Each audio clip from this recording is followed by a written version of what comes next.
Hello guys, welcome back my new mini blog. तो जैसे कि गाइस कल रात को कल शाम के टाइम हम लोगों ने इसकी सेटरिंग करके गए थे। तो आज इसकी ढलाई मलाई करना है हम लोगों को।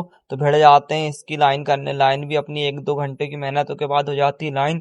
और कल शाम के टाइम हमने एक वाल को छोड़ के गए थे क्योंकि उसकी ढलाई रह गई थी। तो पहुंच जाते हैं पूरे आदमी लोग को लेके वाल की ढलाई करने, और माल भी गिराने लगते हैं। और देखते देखते एक फेवरी माल घुस जाता है। अब बारी थी हमको दूसरे काम के लिए सीमेंट लेने जाना। तो पहुंच जाते हैं पैदल पैदल दूसरे कैंप की तरफ। उतने में दिख जाती है अपनों को जीसीबी।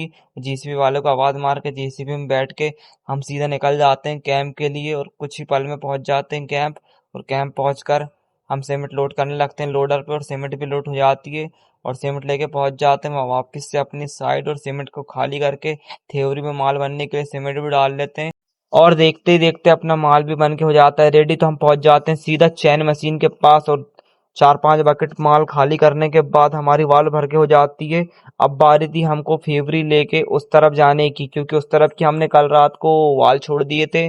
और आज सुबह हमने एक ही लोड डाले थे उस पे, क्योंकि वाइब्रेटर बिगड़ गया था, इसलिए हम इस तरफ की वाल में लोड डालने लगे थे। और फेवरी में पानी भर के हम निकल जाते हैं सीधा कैंप के दूसरे तरफ। और देखते देखते पहुंच जाते हैं सीधा अपने दूसरे कैंप में। और यहाँ पहुंचकर सबसे पहले लोड में डाल देते हैं सीमेंट।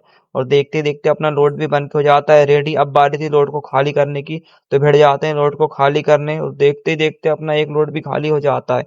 अब बारी थी वाइब्रेटर चलाने की। 3 लोग चलाने लगते हैं वाइब्रेटर, और उतनी देर में अपना दूसरा लोड भी बन के आ जाता है। और अपनी ये वाल भी कंप्लीट हो चुकी थी।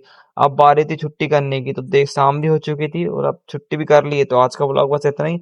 मिलते हैं नेक्स्ट व्लॉग में, तब तक के लिए फॉलो कर सकते हो अपने छोटे भाई को।